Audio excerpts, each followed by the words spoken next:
चला रहा हूँ सर, एक मिनट।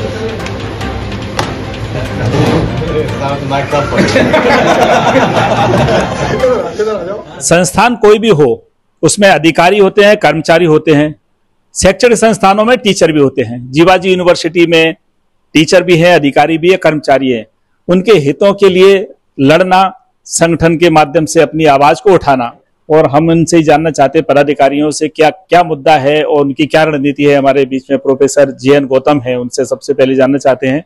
देखिए, अभी जीवाजी विश्वविद्यालय शिक्षक संघ की बैठक आयोजित हुई थी और उस बैठक में ये सभी हमारे शिक्षकों ने तय किया है कि विश्वविद्यालय में जो भी कॉमन समस्याएं हैं उन पर एक संयुक्त जो है सभी तृतीय क्लास कर्मचारी संघ, चतुर्थ श्रेणी कर्मचारी संघ मिलकर, यहाँ तक कि महासंघ के जो भी पदाधिकारी हैं हमारे यहाँ के, उनको भी हम सम्मिलित कर एक संयुक्त जो है संघर्ष मोर्चा हम एक गठित करें, जिससे कि समस्याएं जो भी हैं, हम लोग चाहते हैं कि विश्वविद्यालय की प्रगति हो और विश्वविद्यालय दिनों दिन बढ़े, क्योंकि ये A++ विश्वविद्यालय है और निश्चित रूप से इसकी गरिमा के अनुरूप जो है कार्य होना चाहिए। लेकिन बड़ा मुझे अचंभा हो रहा है कि 2005 के बाद आज 2024 हो रही है, लेकिन किसी भी शिक्षक या किसी भी कर्मचारी का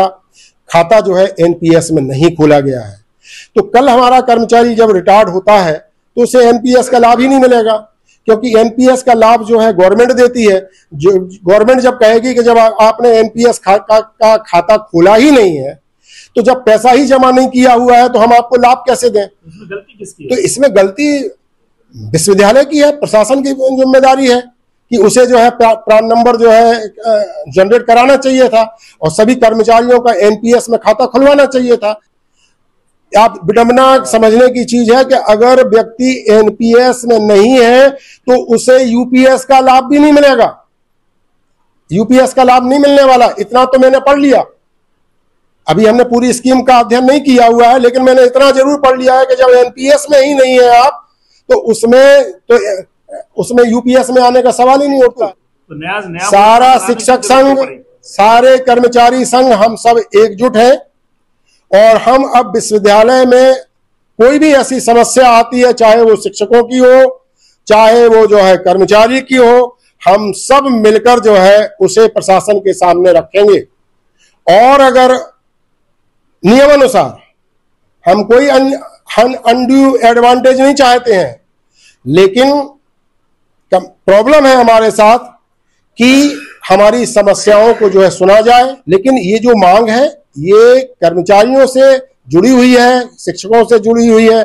और बताइए, जब हमारा वेलफेयर ही नहीं होगा, हम इतने सालों तक जो है विश्वविद्यालय में काम करेंगे और वेलफेयर के मामले में हमारा प्रशासन हमारा सुनेगा नहीं, तो बताइए हम कैसे काम करें? हम कैसे हमारा जो मानसिक जो है, जो हमारे जो लोग हैं, हम तो जो है पुरानी पेंशन में है, लेकिन नई पेंशन में बताइए उनके भविष्य का क्या होगा? विश्वविद्यालय का जो कर्मचारी संगठन है एक मजबूत संगठन माना जाता है और इस संगठन के आप अध्यक्ष हैं, तो ऐसी समस्याएं पहले भी रही हैं, उनका समाधान क्यों नहीं हो पाया? ये तो विश्वविद्यालय प्रशासन की लापरवाही है। 2005 के बाद के कर्मचारियों का NPS सिस्टम लागू करना शासन के नियमों में था, जो उन्होंने नहीं किया। इसमें कर्मचारी या शिक्षकों की कोई गलती नहीं है, उनकी तरफ से कुछ नहीं है। तो अब क्या सीधे आर पार की लड़ाई है? हाँ बिल्कुल। अभी जो है हमारे शिक्षक संघ के अध्यक्ष के द्वारा जो पिछली इनकी मीटिंग हुई थी, उसमें ऐसा उन्होंने डिसाइड किया था कि हम एक संयुक्त मोर्चा बनाएं। उस मोर्चे के गठन के लिए हमारे जो प्रांतीय अध्यक्ष हैं विश्वविद्यालय कर्मचारी महासंघ के, राकेश सिंह गुर्जर, उनके द्वारा ये प्रयास किया गया कि आज एक बैठक आयोजित की गई, सदस्य रहेंगे। आपको क्या लगता है कि इस प्रकार से मोर्चा जो बनाना पड़ा है, तो ऐसे क्या हालत बने कि मोर्चा बनाना पड़ा?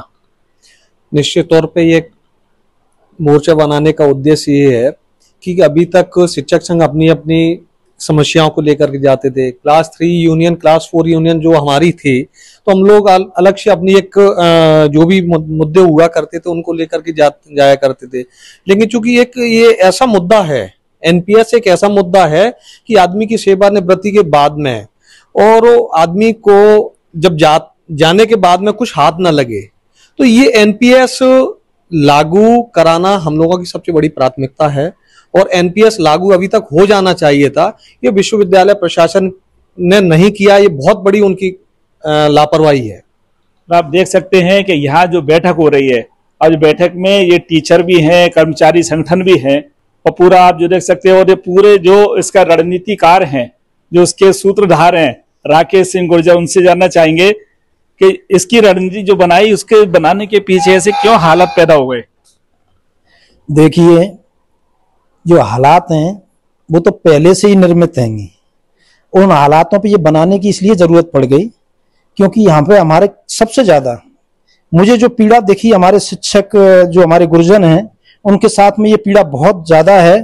ये एक ही मुद्दे के लिए नहीं है, ये संघर्ष जो संघर्ष मोर्चा है, ये मोर्चा उस हर समस्या के लिए, चाहे वो कर्मचारी के साथ हो या किसी अधिकारी के भी साथ हो और हमारे शिक्षकों के साथ हो। और ये बड़ी घोर लापरवाही है विश्वविद्यालय की। जो एनपीएस का जो मुद्दा है, एनपीएस में इतनी बड़ी लापरवाही है कई वर्षों से।